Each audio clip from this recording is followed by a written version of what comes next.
الحمد لله وحده والصلاة والسلام على من لا نبي بعده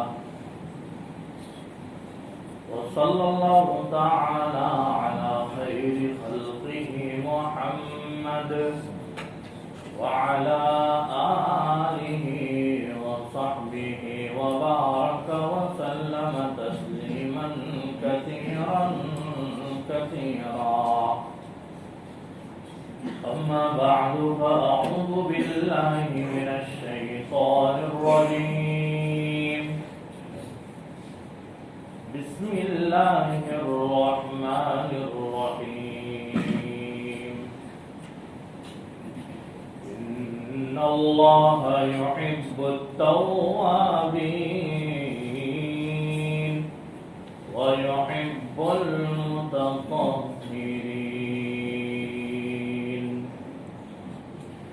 صدق الله المولانا العظيم.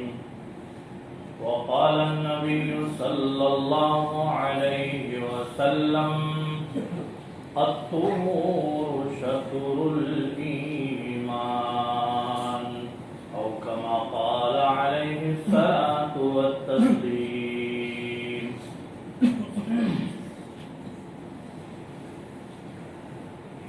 عزیز بزرگوں اور دوستوں، ماقبل میں اس آیت پر اس کے ایک جزو پر کلام ہو چکا ہے. اس کا سادہ سا ترجمہ یوں ہے، جو آیت کریمہ ابھی پڑھی گئی کہ بے شک اللہ پسند فرماتے ہیں توبہ کرنے والوں کو اور پسند کرتے ہیں پاکی صفائی رکھنے والوں کو. معاشرے میں پاکی کا ایک اہم کردار ادا کرنے والے حضرات صحابہ اکرام رضوان اللہ تعالی علیہم اجمعین کے متعلق یہ آیت کریمہ نازل ہوئی، اور وہ قبا والے تھے جو پاکی صفائی کے اندر سب سے زیادہ اپنے آپ کو بناؤ سنگار میں رکھتے تھے، اور ان کی خصوصیت یہ تھی کہ جب استنجا کرنے کی باری آتی تو شریعت مطہرہ کے مطابق دونوں چیزوں سے استنجا کرتے.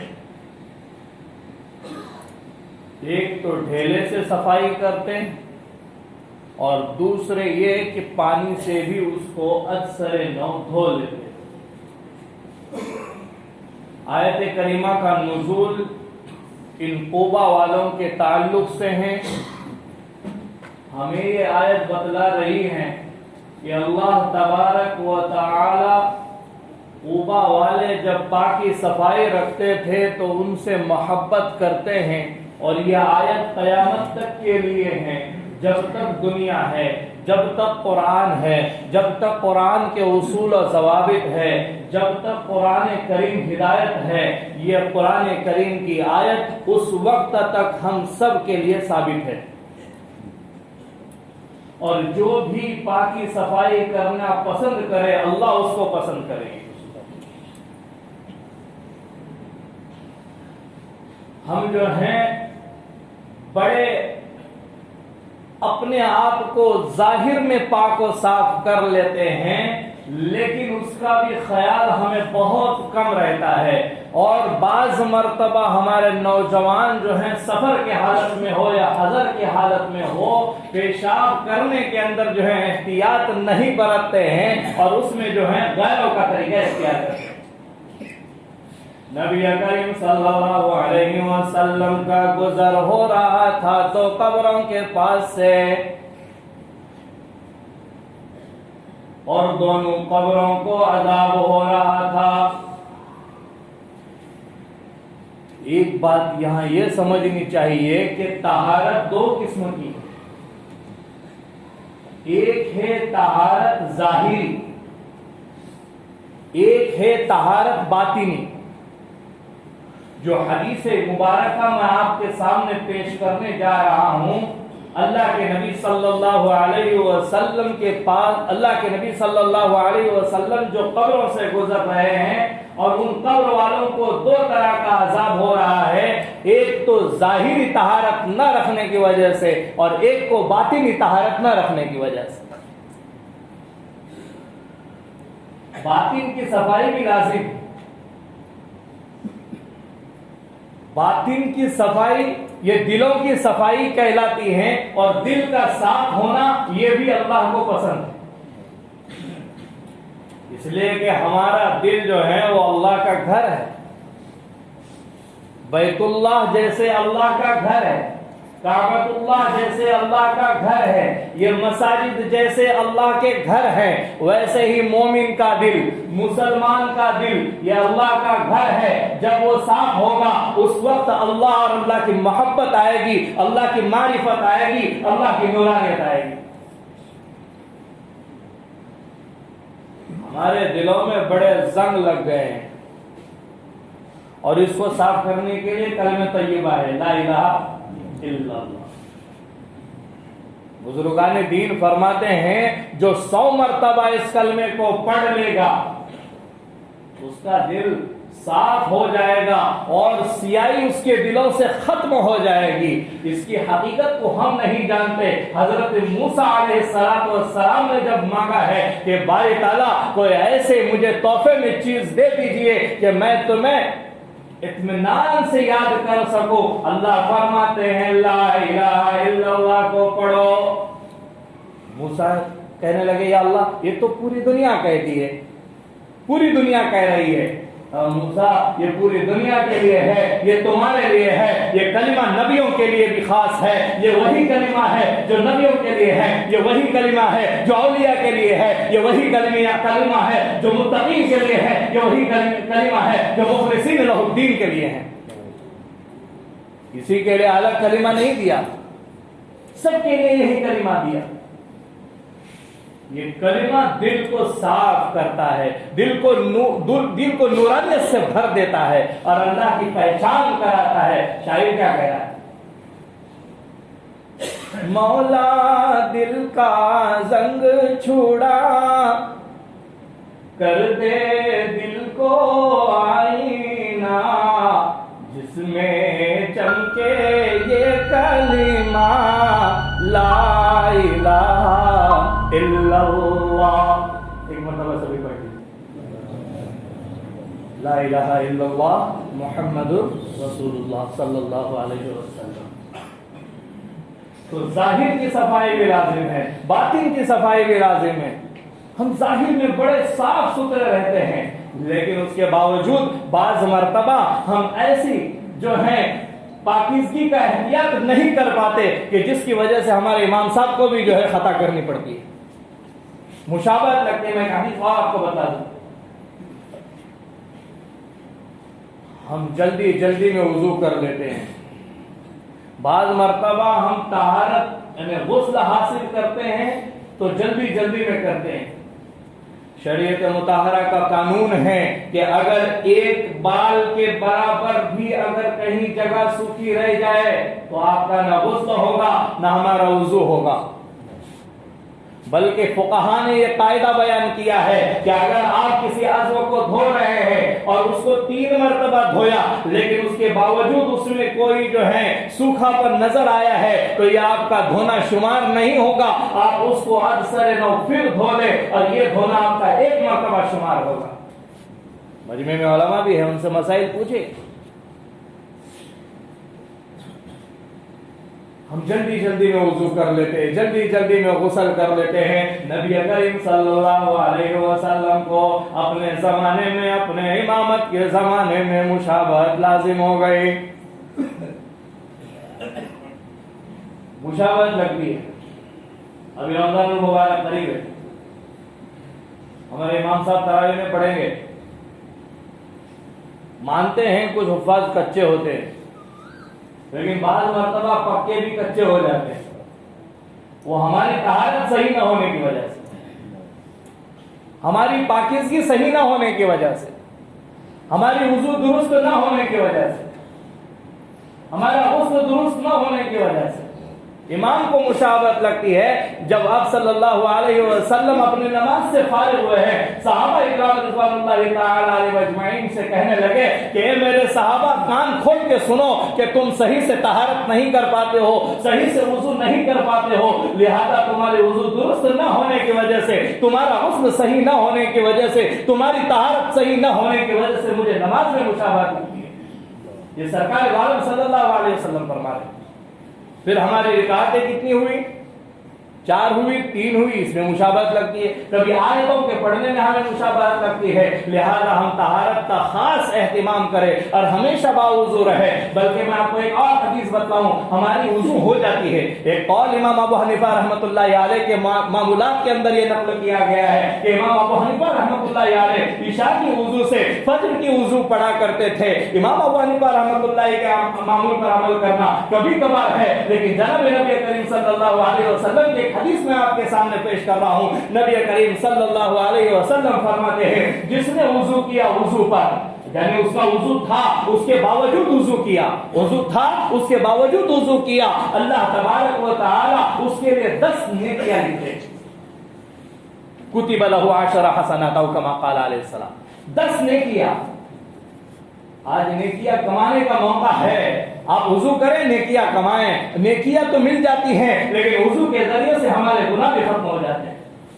اس سے پہلے میں ترمذی کی حدیث آپ کے سامنے پیش کر چکا ہوں کہ پانی کے ایک قطرے کے ساتھ, آخری قطرے کے ساتھ تمام گناہ دھل جاتے ہیں. امام ابو حنیفہ رحمۃ اللہ علیہ پر کشف ہوا کرتا تھا اور پھر بعد میں انہوں نے اپنے لیے دعا کی تھی. وہ کشف یہ تھا کہ جب بندہ وضو کرتا, جب بندہ جو ہے وضو کر لیتا تو وضو کے پانی کے ساتھ اس کے کون سے گناہ دھل جاتے تھے. یہ امام ابو حنیفہ رحمۃ اللہ علیہ کو ظاہر میں نظر آتا تھا. ہم نہ ظاہری نجاست سے پاکی حاصل کر رہے صحیح معنی میں, احتیاط ہمارے اندر کچھ نہیں ہے. اور پھر جو ہے بعض مرتبہ نوجوان ہمارے نمازوں سے بچاؤ کے لیے یہ بہانہ بھی کر لیتے ہیں. پیشاب کے چھینٹے اڑ جاتے ہیں, ہمیں کوئی خیال نہیں ہوتا. وہ حدیث میں ذکر کر رہا تھا نبی کریم صلی اللہ علیہ وسلم کا گزر 2 قبروں پر ہوا. حضور گزر رہے ہیں, اونٹنی بلکنے لگی. سب جانتے ہیں یہ قصہ سنا ہوا ہے, لیکن بار بار اس لیے کہا جاتا ہے اذا تکرر تقرر. ایک عربی کا قاعدہ ہے کہ جب بار بار کوئی چیز ہو جاتی ہے تو دل میں بیٹھ جاتی ہے.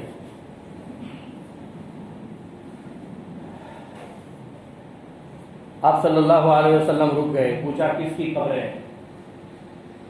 اور فلاں 2 صحابی, فلاں 2 انصار کی, لوگوں کی. ان 2 قبر والوں کو عذاب ہو رہا ہے. ایک کو عذاب ہو رہا ہے پیشاب کے چھینٹوں سے نہ بچنے کی وجہ سے. یاد رکھیں, صاف وضو نبی کی وراثت اگر ہمیں ملی ہے تو ہمارا کام ہے بول دینا, عمل کرنا. ہم آپ کا سب کا کام ہے کھڑے ہو کر پیشاب جو کرتے ہیں وہ بچ جائے. آج تک جو ہو گیا اس سے توبہ کر لے. یہ بے احتیاطی ہے. نبی کریم صلی اللہ علیہ وسلم جب بیٹھ کر پیشاب کیا کرتے تھے تو کفار مکہ اور مشرکین مکہ مذاق اڑایا کرتے تھے کہ کیا ہو گیا ہے محمد عربی صلی اللہ علیہ وسلم کو کہ عورتوں کی طرح بیٹھ کر پیشاب کرتا ہے. لیکن ان کو کیا معلوم کہ اسی کے اندر طہارت ہے, اسی کے اندر پاکیزگی ہے اور اسی کے اندر جو ہے احتیاط ہے. تو فرمایا حضور پاک علیہ الصلوۃ والسلام نے کہ ایک کو پیشاب کے چھینٹوں سے نہ بچنے کی وجہ سے عذاب ہو رہا ہے, اور دوسرے کو بتائیے کس سے ہو رہا ہے؟ چغل خوری. 2 رخا بند, چغل خوری. یہاں کا وہاں کر دیا, وہاں کا جہاں کی چلی ہوا وہاں کے ہو گئے. آج مزہ آ رہا ہے, میدان محشر میں سزا ہونے والی ہے. اللہ ہم سب کی حفاظت فرمائے. یہ ذل وجہین جس کو کہا, ذل وجہین, 2 رخ والا, ادھر بھی ادھر بھی. یہاں کا وہاں پہنچا دیتے ہیں, وہاں کا عامتاً یہ عادت غلیظہ عورتوں کے اندر پائی جاتی ہے, اور وہ عورتوں کے اندر سے نکل کر اب مردوں میں بھی آ چکی ہے.